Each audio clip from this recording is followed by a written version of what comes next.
espero que los comentarios fuera de micrófono, pero me acabo de dar cuenta con micrófono abierto, no fuera de tipo político, inadecuados. Bien, pues buenas tardes a todas y a todos. Vamos a continuar con la segunda sesión de este seminario sobre Mudéjar. Y antes de presentar a nuestra primera invitada, quiero recordar para los estudiantes del máster que el autobús que tienen que tomar mañana se toma en el Puente Romano, saben dónde están, ¿verdad? Es el número 183 a las 10:10 de la mañana, es decir, que no hay que madrugar, 10:10 de la mañana, y están aquí a las 11 menos cuarto, justo prácticamente en la puerta de la iglesia. ¿De acuerdo? Así que mañana nos vemos. Lo repetiré más adelante para que se os quede, pero tomar nota, número 183 en el Puente Romano, que pasa, autobús de Monachil, a las 10:10 de la mañana. ¿Vale? Bien, y comenzando con la sesión de esta tarde, tenemos con nosotros a María Ángeles Jordano. Ella es catedrática de Historia del Arte de la Universidad de Córdoba. Nos va a hablar sobre yeserías, que es una de las técnicas más importantes heredadas del mundo andalusí, pero que va a tener una repercusión fundamental en la arquitectura mudéjar. Ella ha trabajado fundamentalmente el mudéjar, pero también el arte medieval, ese lenguaje, ese mundo multicultural del que hablaba ayer Elena Díez Jorge, y además muy preocupada y muy implicada en la conservación patrimonial.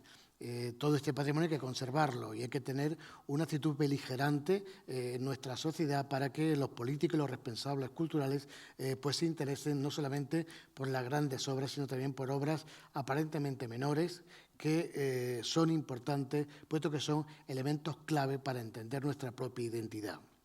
Es más, en ese sentido, y esto va a ser muy interesante para nuestro alcalde de Monachil y para Sandra como responsable del área de cultura y la concejal de cultura, que no la veo todavía, pero supongo aquí, que acaba de llegar, y demás. Ella dirige, fíjese qué interesante, el máster en gestión del patrimonio desde el municipio. Es decir, que ella trabaja precisamente esas ideas de que hay que gestionar el patrimonio no desde los grandes centros, de los grandes monumentos, sino desde el municipio, porque ahí es donde está nuestra riqueza patrimonial. No tanto en el gran monumento, que lo es evidentemente, sino en esas redes que se crean, que ayer hablábamos bastante de esa cuestión, que se crean precisamente entre poblaciones aparentemente pequeñas, pero con un rico patrimonio, tanto material como inmaterial. Algunas de esas cuestiones inmateriales, nuestros compañeros que nos acompañan en este seminario han podido disfrutar en esta maravillosa población de Monachil. Y bueno, pues María Ángeles, aquí te dejo con el tema, ya sabes, media hora máximo, intentan estar acorde con el tiempo, puesto que tenemos hoy 5 intervenciones y vamos a dejar espacio también a los compañeros. ¿De acuerdo? Y muchas gracias, lógicamente, por venir. Nada. Bueno, muchas gracias al profesor López Guzmán por su cálida bienvenida al Ayuntamiento de Monachil, todos el vecindario que ha venido aquí, los vecinos de Monachil y, por supuesto, pues a los alumnos, a los estudiantes de la Universidad de Granada y que están en el máster, pues gracias por estar ahí y espero que suscite su interés esta charla. Bien, yo voy a hablar sobre las yeserías y como tengo poco tiempo, pues voy a ir sobre todo a ejemplos que conozco un poquito mejor. Y bien, ya el profesor Gonzalo Borràs Wallis hace varios años en uno de los simposios de mudéjarismo que se celebra en la ciudad de Teruel, pues habló de la importancia de la manobra. Aquí ayer ya se recalcó ese interés que tiene el mudéjar, que no es como un añadido a unas obras, que es un toque por aquí, otro por allá, no, es que los alarifes mudéjares, cuando se enfrentaban a un tipo de obra de estas características, concebían la obra como un todo, donde entraba no solo la arquitectura, sino también la carpintería, la decoración de yesería, alicatados, zócalos de alicatados, etcétera. Lo concebían como un todo. Y ahí pues entraba mano de obra muy diversa, muy cualificada y muy especializada. Esto, por desgracia, en España se está perdiendo a pasos agigantados y nos debe llevar a una reflexión que es con la que quiero iniciar esta charla. ¿Qué va a ser de esos monumentos en esos pueblos que cada vez están más deshabitados? ¿Qué va a pasar con la cantidad de conventos de clausura, sobre todo femeninos, que están siendo, ya no hay vocaciones y hay un legado patrimonial impresionante y la sociedad es responsable también porque forma parte de nuestro patrimonio y el patrimonio es nuestro signo de identidad. Así es que yo quiero hacer, como decía, una llamada de atención sobre todo hacia los jóvenes, pero también hacia los responsables de esta gestión del patrimonio, porque yo creo que no se puede descuidar el estudio de los oficios, los oficios, esos oficios artesanales que hasta ahora, hasta hace unos años, todavía se conservaban, pero ya digo que ahora es muy difícil encontrar a esos especialistas en saber trabajar bien con la cal. En Andalucía se encala mucho, se encalaba y por unas razones, bueno, pues se está perdiendo, igual que muchísimos oficios. En Marruecos todavía hay algo, sigue habiendo en la escuela de arte y oficio, pues lo típico, la familia, venga niño, vete, si no vas a estudiar, vete. Y ya no es porque quiera el niño no estudiar, sino porque lo ven como una ayuda económica a su casa, como aquí ocurría hace ya muchísimos años. Pues eso ya aquí ha desaparecido y allí todavía se conserva. Por eso le he puesto esta fotografía en la que vemos cómo pasa de generación en generación. Bueno, para que entiendan esto de la manobra, ¿no? Yo creo que un poema que hizo Imal Yayab, un poeta, piensen que esto era para un contexto nazarí, pero fíjense que es muy expresivo. Dice, en cuanto a la Torre de la Cautiva, es un palacio en el cual el esplendor está repartido entre su techo, su suelo y sus 4 paredes. En el estuco y en los azulejos hay maravilla, pero las labradas maderas de su techo aún son más extraordinarias. Es muy conocido, pero yo creo que nos hace captar muy bien a lo que voy, ¿no? A esa importancia de esa manobra que es un trabajo completo. Y, por supuesto, aquí tiene mucha importancia entender la transmisión. Claro, después de tantos siglos donde la presencia musulmana fue capital y donde ellos aportaron un conocimiento increíble sobre todos estos oficios, cuando llegan los cristianos y conquistan estas ciudades, obviamente esa mano de obra no la van a desaprovechar, porque era un conocimiento acumulado de padre a hijo y esa transmisión que es tan importante. En cuanto al yeso, ya supongo que saben que es un material barato, pero no quiere decir que la obra fuera barata, ojo, porque el yeso sí es verdad que es un material sencillo, pero se pueden hacer obras muy complicadas y muy costosas. Porque una cosa es el yeso como material, pero luego es el trabajo, la programación de ese trabajo, la terminación, etcétera.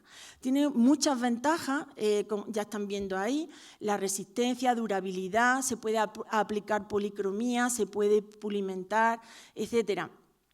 Y en cuanto a la técnica, pues distinguimos 2, sobre todo, que es la técnica a cuchillo, muy costosa, porque es totalmente la mano sobre y la inspiración libre del artista, más el molde.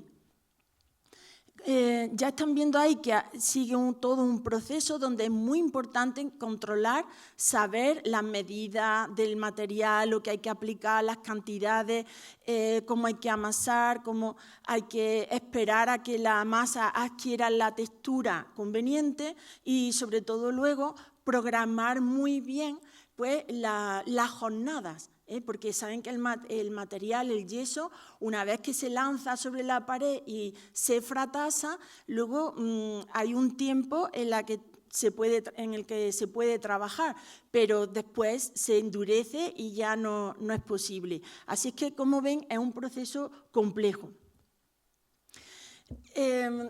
Igual que en la carpintería de armar, donde luego les van a hablar más adelante, aquí ven la importancia de los tratados. Los tratados y los cuadernos de apuntes que circulaban entre maestros sobre cómo facilitar el aprendizaje de aquellos que se querían especializar.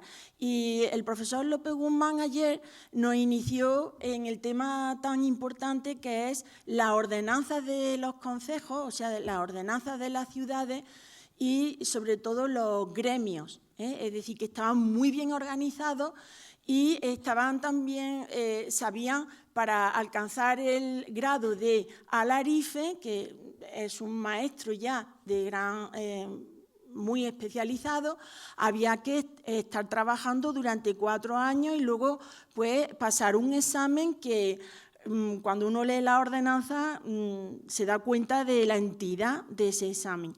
Aquí ven lo que decía Diego López de Arena, es verdad que está en relación con las techumbres de madera, pero ya lo han visto, ¿no? Porque mi pretensión fue que ningún aprendiz se desvaneciera pensando. Pues esto debemos entenderlo como algo que era normal, que se facilitara ese aprendizaje. Y eso no quita que luego tuvieran sus secretos. En los gremios guardaban muy bien el secreto de las técnicas para que nadie intentara, sobre todo externos, intentaran copiar esa excelencia. Bueno, como decía, en Marruecos todavía hay estas escuelas de arte y oficio y, por ejemplo, trayendo este tema a la actualidad, pues en Córdoba ahora el ayuntamiento está muy empeñado con ayudas y demás, pues volver a poner en marcha las escuelas taller. Y ojo, no quiere decir que sea la panacea, porque también sabemos lo que vimos las escuelas taller, que hubo veces que restauraron de forma demasiado, en fin, que causaron hasta daño, ¿no? En algunos, pero yo creo que ahora es pues desde equipos multidisciplinares, con una formación que también llame al conocimiento de la normativa europea, o sea, transnacional, acerca de la restauración, pues que se enseñe bien a ser respetuoso. Como verán, el patio de las doncellas del Alcázar de Sevilla es un ejemplo de la cantidad de mano de obra que tuvo que estar trabajando ahí para hacerlo en un tiempo relativamente rápido, ¿no? Eso eran cuadrillas muy bien organizadas. Y en esta diapositiva pues, nos damos cuenta de la complejidad de los motivos decorativos. El mudéjar enriqueció sustancialmente el repertorio de motivos decorativos y, bueno, pues la Capilla Real en la Mezquita Catedral de Córdoba se colocaron andamios, tuve oportunidad de subir hasta la bóveda y ahí es cuando te das cuenta del trabajo que hay detrás, porque ahí a 15 metros de altura pues se ven detalles como este, por ejemplo, las incisiones pues para colocar los mohocárabes o no sé si ven la fina línea incisa donde se ve cómo han ido trazando un diseño sobre el que luego trabajaban, o las puntas de compás en el motivo de perlas o perlado para dibujar las circunferencias con los punzones, así como la delimitación de esos espacios para colocar los mohocárabes y los triscados que se hacían en el yeso para que el material agarrara bien. Este otro ejemplo, en esta complicada estrella que se va haciendo cada vez más compleja, cómo se van haciendo esas líneas incisas. Y luego, por supuesto, cómo se aplica la policromía, que ya se pueden dar cuenta de la espectacularidad de los colores. Y eso que están muy venidos abajo, ahora ya han hecho una limpieza a fondo aspirando, bueno, siguiendo las indicaciones de la normativa europea en restauración, pero ya ven que el color era brillante, ¿no? Ahí tienen, pues, por ejemplo, cuando se aplica el yeso, cómo se pueden producir esos alveolos, que lo están viendo arriba a la izquierda, esa especie de orificios porque entra aire en el yeso, o las juntas que nos van señalando las jornadas en las que iban trabajando los artistas. Aquí en la imagen de la izquierda se puede ver muy bien la línea que separa una jornada de otra, o cómo es un trabajo donde aquí no se ha aplicado el molde, porque están viendo cómo el perlado va disminuyendo progresivamente de tamaño y se va adaptando al espacio, ¿no? O, por ejemplo, las dos piñas que hay aquí, una al lado de la otra, una se ha terminado y la otra, pues seguramente el artista o estaba cansado o ya le apremiaron y no le dio tiempo ni a acabarla siquiera. Asimismo, pues a esa altura, como desde abajo no se ve, pues cuando subimos arriba, pues nos dimos cuenta de ensayos que hacían. Por ejemplo, estos ensayos de epigrafía en cúfico, o estos círculos que se van encadenando, o por ejemplo esta cabrita, que está ahí muy graciosa ella. Asimismo, pues uno capta también la complejidad de esta técnica. Por ejemplo, en ese clavo lo he señalado con un círculo rojo. Ahí falta el rizo de esa voluta, pero el clavo estaba para sujetar. Lo que pasa es que al caerse, pues queda el clavo al aire. Y esto es una micromuestra que se mandó a analizar y ahí nos estamos dando cuenta. El 1 es el yeso, el que vemos en blanco, el 2 es la capa de bol, que es la preparación para poner el 3, que es el pan de oro. Y aquí pan de oro se utilizó mucho. Era una empresa real, promovida por Enrique II de Trastámara en 1371, así que el rey puso mucho dinero. Y piensen que esta bóveda que cubre esa capilla real, que la vemos ahora que parece que es color como marrón rojizo, toda era dorada, o sea, pan de oro que en algunos puntos era de 24 quilates, o sea, de una pureza extraordinaria. Esto es uno de los arranques de un arco donde todavía se ve el reflejo del pan de oro. Y aquí vemos pues, las incisiones que hacían para colocar los mocárabes. Perdón, que esto... Vale. Y este motivo no se ha encontrado repetido en ningún otro punto. Quiere decir que el artista improvisaba, que no estaba trabajando con moldes y que dejaba volar su imaginación, de tal manera que es un motivo singular.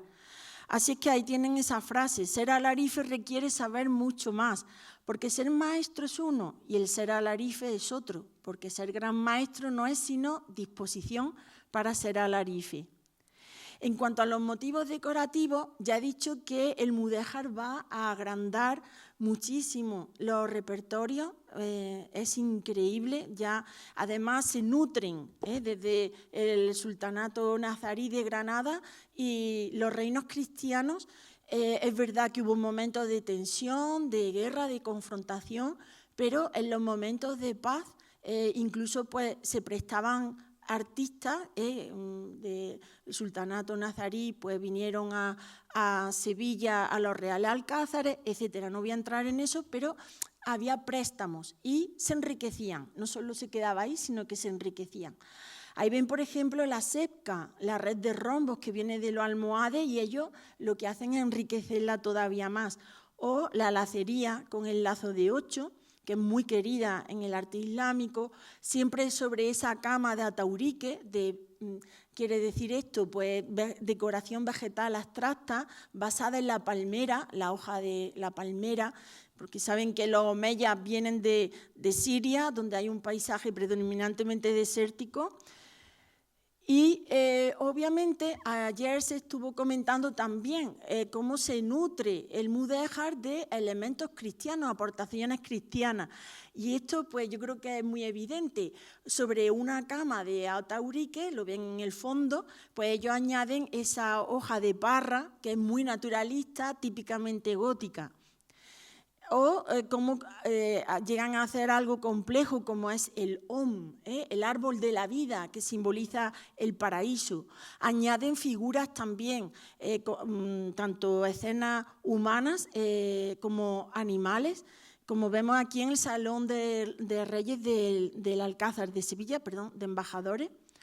O también en el yeso pues hicieron este tipo de decoración, no me voy a parar mucho, o para preparar pinturas. Y fíjense que esa influencia llega hasta muy al norte, en Burgos.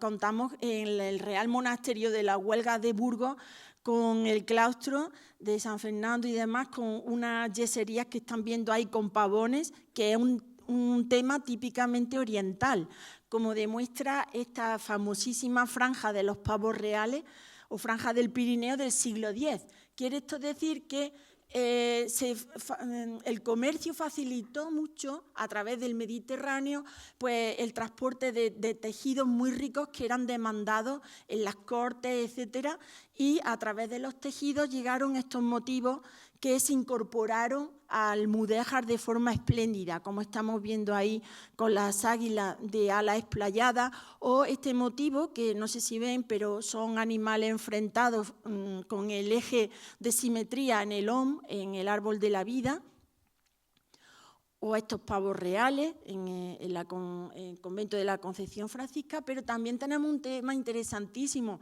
que es el uso de la epigrafía. Y aquí, fíjense, tenemos abajo un fragmento de tejido que seguramente se pudo hacer en tiraz, en un telar, una manufactura real, posiblemente por la calidad, hilo de oro, etc. Pues observen cómo la Capilla Real, 1371 en Córdoba, Córdoba había sido conquistada por los cristianos, por Fernando III, en 1236, la capilla se está haciendo más de un siglo después y, sin embargo, el rey está utilizando, su alarife están utilizando inscripciones en árabe. ¿Por qué? Pues porque esas inscripciones han quedado vacías de contenido y lo que ellos buscan es ese exotismo, es un realce, ¿no? que le otorga a la obra que ellos estaban haciendo, ¿no? Por ejemplo, esto lo demuestra, cómo en la obra del rey se combina la inscripción en estos cartuchos, que se llaman así, con los medallones, con los signos heráldicos del rey, Castilla y León. Y recordar eso, que cómo los tejidos tuvieron una gran importancia. Esto sigue siendo la Capilla Real y fíjense que, como dice, la eternidad es de Alá, el reino es de Alá, la gloria es de Alá y el rey es cristiano. Pero es eso, es que son fórmulas que adaptan, porque el encuentro con Al-Ándalus, para estos cristianos, muchos de ellos llegados desde el norte, pues fue una auténtica sorpresa. Primero despertó su admiración y eso les llevó a la emulación, a querer imitar en sus obras las que hacían pues este estilo. También tenemos el yeso aplicado a la arquitectura, como esa bóveda de cúpula de Mucanas, en la sinagoga, la de la Blanca, en Toledo, en estos capiteles maravillosos, eso es yeso, o en la sinagoga de Córdoba. Y esto también nos habla de cómo esa comunidad de judíos, los judíos llamaron o contaron con mudéjares. Yo creo que, vamos, en la sinagoga de Córdoba, por el tipo de decoración, estoy casi convencida que eran mudéjares, que no eran cristianos, que no eran cristianos, ¿no? Hablando este lenguaje artístico. Pero es que hasta en la sinagoga hay inscripciones en árabe. O sea, increíble esa asimilación cultural. O, por ejemplo, la del tránsito, ¿no? De Samuel Aleví, el tesorero de Pedro I. O ya en el mundo funerario, el arcosolio de Lupus Fernández, Fernandi, perdón, en la Concepción Francisca de Toledo, y este señor se manda a enterrar en el claustro y fíjense la capilla, con esos prótomos de león, que pasan a ser los defensores, los guardianes, los que alejan el mal del inframundo, que pasan a lo cristiano, como estos de la Capilla Real de Córdoba, que además lo que el cuerpo y todo era de oro, o sea, pan de oro, y cuando te acercas ves por dentro en las orejas lo ves el pan de oro. Este es el altar mayor de esa capilla real, donde vemos en el mudéjar cómo adoptan esos leones coronados, símbolos de la realeza. O sea que los reyes son unos convencidos de esto, ¿no? O cómo utilizan en la Puerta del Perdón, en la Mezquita Catedral de Córdoba, que era la entrada protocolaria, y Enrique II, que era el bastardo, y que saben que hay un fratricidio, que muere su hermanastro Pedro I, él se hace con el trono, y fíjense cómo utiliza la Puerta del Perdón como una puerta donde él recibe el respaldo, sobre todo de Córdoba, que le había apoyado. Pero es que a la derecha estamos viendo las casas-palacios de la hija del primer conde de Cabra, que está emulando al rey a menor escala, pero ahí lo tenemos, ¿no? Esto también pues, es una imagen que nos habla también del yeso, cómo se puede utilizar también en las fachadas para hacer ese grafiado o para pintar en zócalos. Aquí también, esto es en San Román de Toledo, me voy a saltar esto. Esta es una capilla mudéjar en San Bartolomé, que es poco conocida, está en nuestra Facultad de Filosofía y Letras. Y investigando ayer, al hilo de lo que decía la profesora... Señor, se me ha ido. Bueno, por favor, perdón. Elena Díez Jorge, gracias. Pues al hilo de lo que decía, la importancia, esto lo digo sobre todo por los estudiantes y todos los investigadores que pueda haber aquí, la importancia de los archivos. Bueno, pues esto no se sabía quién era el promotor, y entonces a través de la investigación que llevé a cabo en el archivo, en distintos archivos, pues di con el personaje, es un personaje de película, pero así se lo digo, de película. Porque era un alfaqueque. El alfaqueque era un trujimán, una especie de traductor. Normalmente eran hijos de familia judía o de familia, o eran mudéjares, que conocían idiomas y que además eran utilizados no solo como una especie de embajadores para firmar treguas de paz, etcétera, sino también para rescatar cautivos, redimir cautivos y como espías. Claro. Bueno, pues este señor, que se llamaba Diego Fernández Abencassin, aparece después en las crónicas, como la de El Halconero de Juan II, como Diego Fernández de Córdoba, uno de los linajes más importantes. Bueno, pues hace esta capilla fantástica y nada más, simplemente terminar con las manos de Fátima, que aparecen también en la capilla real.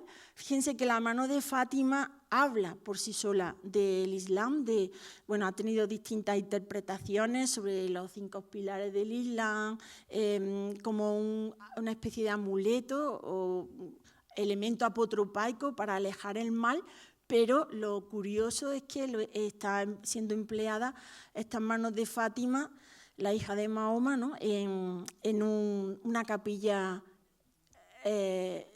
encargada por un rey cristiano. Y nada más, muchas gracias por su atención.